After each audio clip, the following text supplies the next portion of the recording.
Y tal como les decíamos antes de la pausa, tomamos contacto desde Atenas, en Grecia, con Elena Panaritis. Buenas noches, Elena. Gracias por estar con nosotros, gracias por tomar contacto con nosotros. Buenas noches, es un gran placer estar con ustedes. Elena, tú, desde tu perspectiva, ¿usted entiende, el pueblo griego entiende el nivel de crisis que está viviendo y las consecuencias que puede generar lo que está pasando en la economía griega, en el interior de Grecia, para el resto del mundo?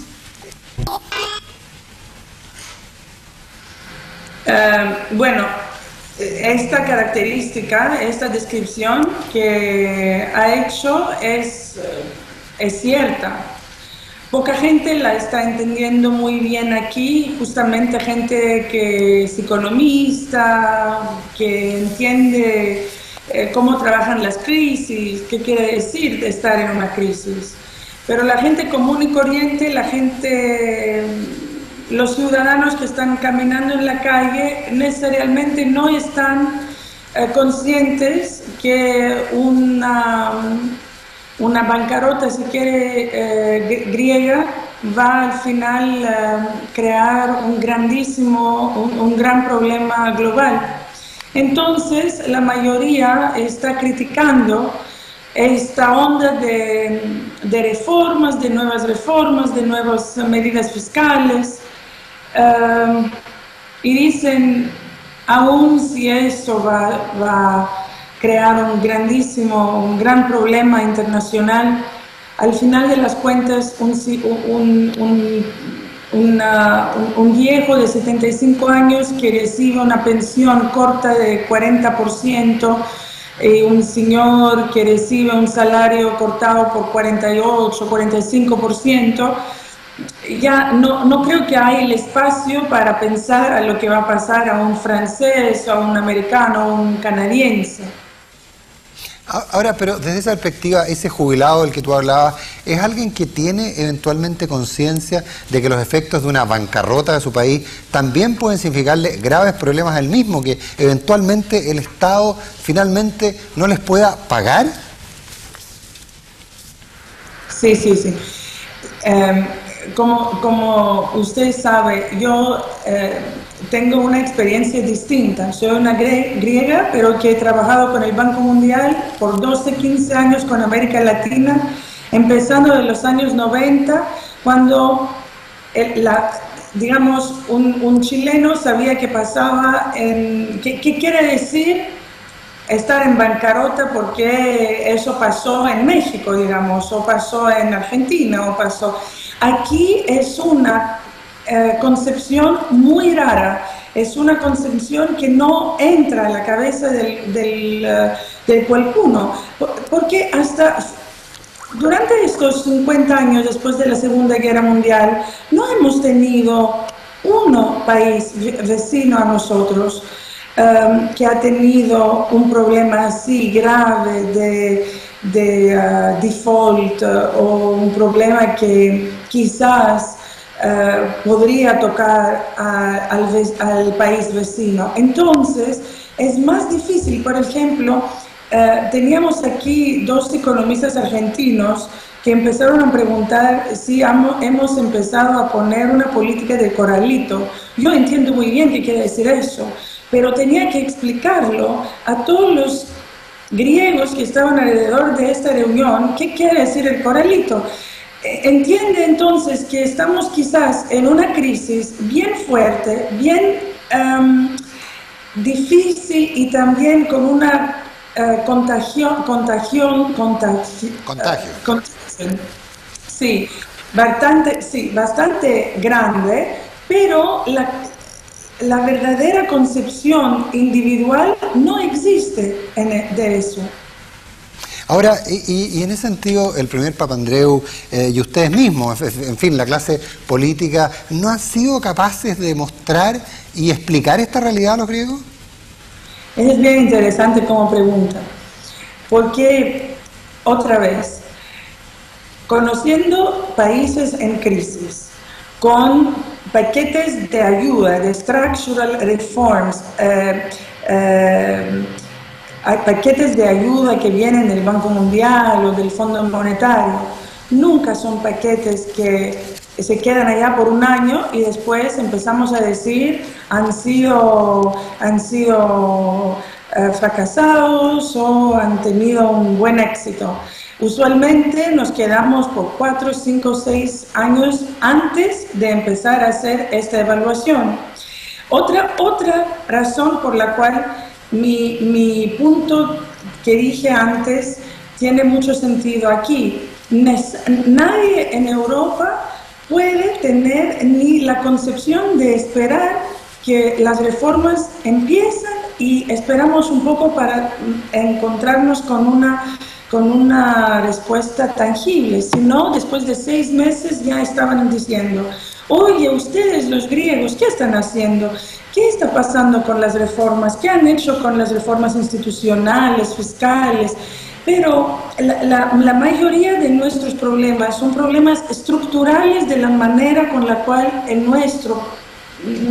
nuestro sistema financiero, nuestro sistema del sector público funciona.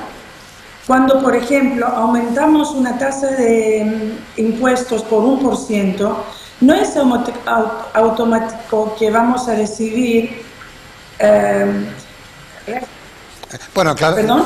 o sea, no necesariamente el aumento se refleja al tiro en el ingreso fiscal. Eso, digamos. el ingreso no viene por 1%. A veces tenemos un ingreso de 0.2%. Y allá es todo el problema, que hay un montón de cosas que son incontrolables por razones de burocracia, por razones de instituciones que no tenemos buenas, fuertes instituciones. Pero la presión por afuera de todos los europeos es súper fuerte y además bastante, diría yo, no tan fair, no tan justa.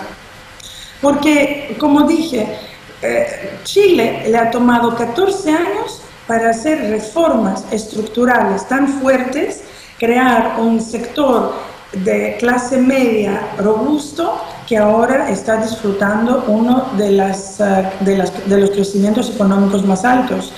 Pero le tocó 14 años, Perú le tocó como 10 no sé cuántos años y Chile era uno de los primeros países que empezaron. Nosotros 8 meses después empezamos a tener que responder a críticas que, oye, que han hecho, que no... A ver, Elena, nadie puede discutir que los ajustes fiscales llevan muchísimo tiempo, pero para conseguir esos beneficios de los planes fiscales es necesario conseguir equilibrios políticos. Los equilibrios políticos son fundamentales. ¿Existen esos equilibrios políticos hoy en Grecia? Sí, hay salida política y hay convicción política. Lo que todavía no hay tanto es... si podría decir, experiencia y conocimiento de cómo manejar la voluntad política en una manera de poder hacer las reformas con una posición menos fuerte como estamos haciéndola ahora. No sé si me explico. Sí, pero finalmente, si te entiendo, pero ¿cómo termina esto? Porque es importante decir que nosotros hace 12 meses ahora y 11 hemos hecho reformas estructurales, obviamente legales, ¿no? Hemos pasado un montón de reformas que, por ejemplo, tocaban los monopolios profesionales de los notarios, de los abogados, de los... un montón, 152 distintos monopolios profesionales que están allá de la época de Napoleón, ¿no? Del sector, un poco de las leyes francesas. Hemos bajado mucho, 40 y 48% los salarios de las jubilaciones. Y ahora trabajan la gente más de 45 horas por semana sin tener regulaciones de máximo tiempo de trabajo por semana. Pero Tomamos otro ejemplo, Francia. Ellos todavía tienen, los franceses, como ley de no trabajar más de 35 horas por semana. Y si alguien trabaja más de 35 horas por semana, va a pagar una multa. Es eso de la diferencia. Entonces, los griegos sí son más entreprenarios, son más creativos, si quieren, ¿no? Aceptan reformas fuertes, pero no sabemos, si puedo decirlo de una manera cariñosa, no sabemos verdaderamente, no tenemos esta política de manejar muy bien, porque nunca en la vida hemos tenido una crisis así. Bueno, sin duda que esa es una visión distinta, al menos inesperada.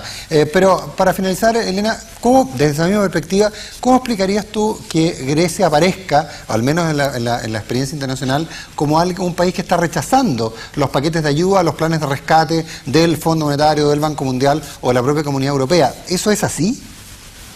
No, los estamos aceptando, los queremos. Lo que está pasando es que es obvio que de nuestra conversación un poco sale que la gente en la calle,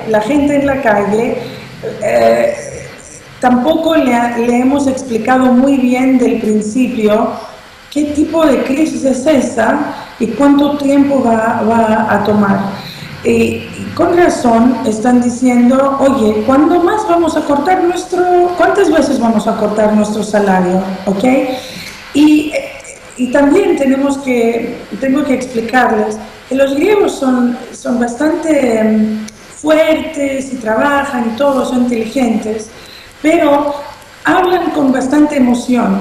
Entonces, muchas veces van a ver a alguien que va a decir, no, yo no quiero que nos dan más plata, mejor que nos vamos a entrar en la bancarrota, pero de verdad, cuando viene el momento de votar, van a votar y votan para recibir estos paquetes más. Bien, pues Elena Panaritis, 1.000.000 de gracias por haber estado con nosotros desde Atenas esta noche. Buenas noches, gracias. Un placer, gracias a usted.